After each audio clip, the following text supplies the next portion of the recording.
Hai guys, balik lagi ke channel Krayon. Sekarang temanya mengenai disiplin diri. Kaitannya sama kreativitas, ya seperti kita tahu ya, para jenius kreatif biasanya orang-orang yang punya ketekunan tinggi. Dan ketekunan itu biasanya ada benang merahnya dengan disiplin diri seseorang. Sebetulnya ini juga gue kepikir ya, gara-gara dulu gue pernah ngajar sebuah kelas gitu ya.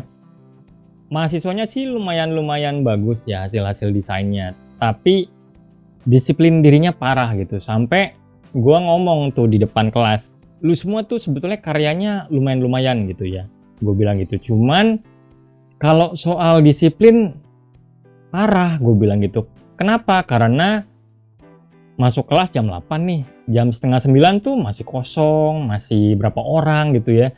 Terus tugas juga banyak yang nggak on time gitu. Nah, kesannya memang sangat nggak disiplin. Gue negor sama mereka tuh beberapa kali gitu depan kelas ya. Kalau gue sih kalau ngajar nggak bawa hati ya, nggak bawa perasaan. Jadi ya kalau lo mau telat ya konsekuensinya ada gitu ya. Kalau mau on time konsekuensinya juga ada. Gue sih berusaha tegas aja gitu. Buat gue ngajar tuh yang penting tegas, bukan galak gitu. Nggak perlu buang-buang energi. Marah tuh kayaknya nggak perlu deh gitu.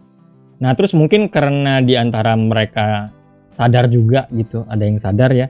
Jadi suatu saat gue ngajar di kelas mereka, ada yang nanya, "Mas, tolong dong sekali-sekali kasih materi mengenai disiplin," dia bilang gitu, mengenai disiplin diri. Dia bisa nanya gitu karena memang dia tahu gitu ya. Kalau gue tuh suka ngasih materi-materi mengenai pengembangan diri juga di kelas gitu ya, atau materi yang nyangkut sama attitude desainer grafis lah, selain teori-teori desain yang mereka perlukan.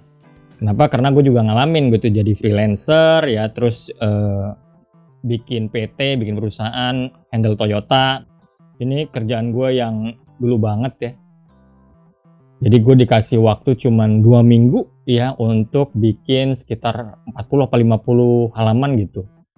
Dan dari sananya gue dikasih image ya, dikasih gambar, dikasih MS Word untuk teks, kasih tabel ya, yang bentuknya Excel sama PowerPoint. Dan gue harus mengemas itu semua menjadi sebuah pedoman penjualan 50 atau 60 gue lupa gitu ya, tapi dalam waktu 2 minggu. Jadi gue harus sangat disiplin, per hari gue harus dapat berapa halaman, per hari gue harus ngerjain tabelnya berapa banyak, karena saat itu gue belum punya karyawan ya. Jadi gue totally ngerjain ini sendirian gitu. Dan ya menurut gue sih kalau teman-teman ada yang freelancer atau mau jadi graphic designer, disiplin diri tuh perlu banget, karena kalian atau teman-teman jadi desainer grafis tuh lengkap jualan sama attitude gitu, sama karakter lo cara ngadepin orang, karakter problem solving gitu ya, termasuk disiplin gitu.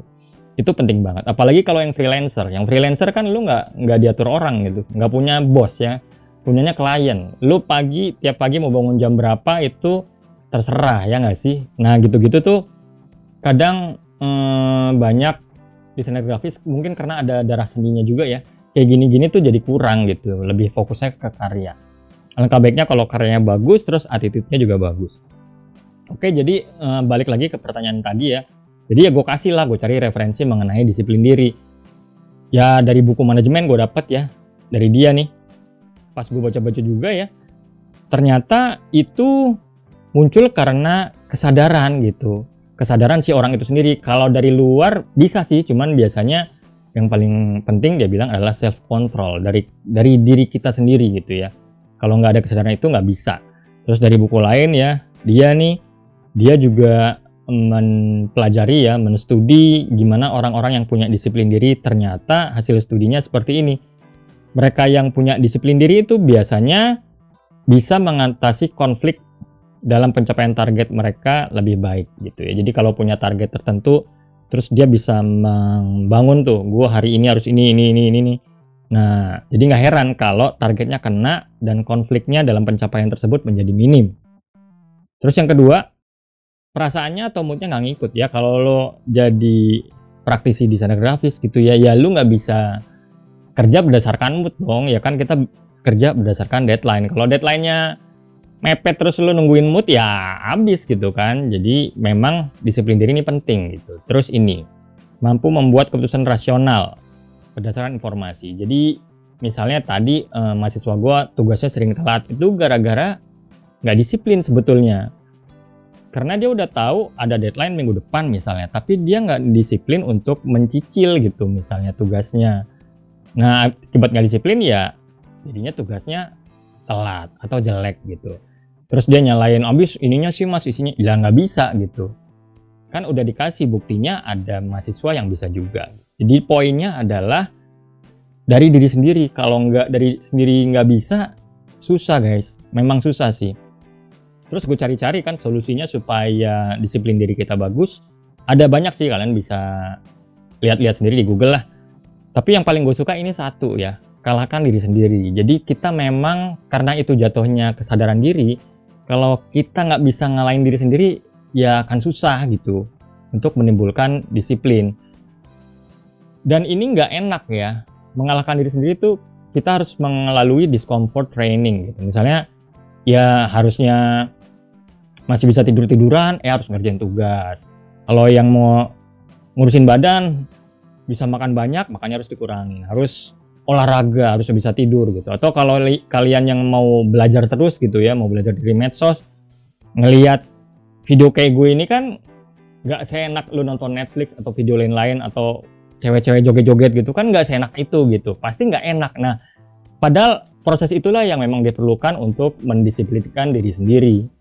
Jadi pasti akan melalui discomfort training atau latihan melalui masa-masa yang discomfort, yang nggak nyaman gitu. Ya lu bisa YouTube yang lain tapi lo nonton ini gitu. Tapi hasilnya nanti sih di belakang ya. Ini sesuai sih dari dulu ya, dari zaman Plato, dari zaman Yunani, dia udah bilang first and best victory is the conquer self. Jadi kalau diri kita sudah kita kalahkan, itu bisa macam-macam sih dampaknya. Termasuk kata-kata dari Napoleon Hill ini ya. Self-discipline dimulai dari menguasai pikiran kita. Kalau kita nggak bisa ngontrol pikiran kita nggak bisa ngontrol apa yang kita lakukan. Dan ini benar sih. Karena godaan-godaan distraksi atau rasa-rasa malas atau apa gitu, sebetulnya bisa kita atasi dengan menguasai pikiran kita sendiri gitu. Kalau orang yang kesadarannya tinggi, dia bisa memerintahkan otaknya gitu. Gerak lo, ayo, jangan males. Dia ada gitu-gitunya gitu. Dan kalau ada gangguan dikit-dikit, dia bisa mereject itu semua. Cuman jelas tadi gue bilang perlu latihan sih, nggak gampang gitu. Jadi ada teori juga yang bilang kalau disiplin kan ibarat lo kekurung ya, harus begini, begini. Tapi dalam jangka panjang, kalau itu sudah jadi habit, kalian malah nggak kekurung lagi, malah bebas. Kenapa bebas? Misalnya nih, gue pengen jago piano misalnya, dan gue harus latihan satu hari itu misalnya 1 jam atau 2 jam. Wah, disiplin kayak kekurung gue. Tapi begitu gue jago, gue bebas dari itu semua dan terserah gitu. Misalnya targetnya memang bukan untuk tampil lah, cuman untuk sekedar bisa menghibur diri gitu ya. Nah, gue bebas setelah gue bisa piano, gue bisa main piano lagu apa aja gitu. Gue bisa mau latihan nambah skill atau enggak, itu udah bebas. Jadi memang kalau sudah jadi habit enak ya. Misalnya bangun pagi ya, atau sholat duha buat yang muslim itu harus disiplin memang pada awalnya, tapi begitu udah jadi lu bebas. Malah udah jadi karakter gitu, jadi habit. Kalau nggak dilakukan malah nggak enak. Jadi ada juga teori yang ngomongnya kayak gitu. Dan yang perlu dipelajari di sini juga nggak kalah pentingnya adalah ya segala sesuatu itu ada harganya. Lu mau jago ngomong ada harganya, mau jago desain ada harganya, mau jago musik ada harganya, dan semuanya biasanya memang harus dibentuk ya atau terbangun melalui disiplin diri yang bagus. Gue juga banyak baca buku-buku orang sukses gitu ya, dan resep suksesnya biasanya selalu ada tuh, disiplin diri. Oke, itu aja untuk video kali ini. Semoga bisa bermanfaat. Terima kasih.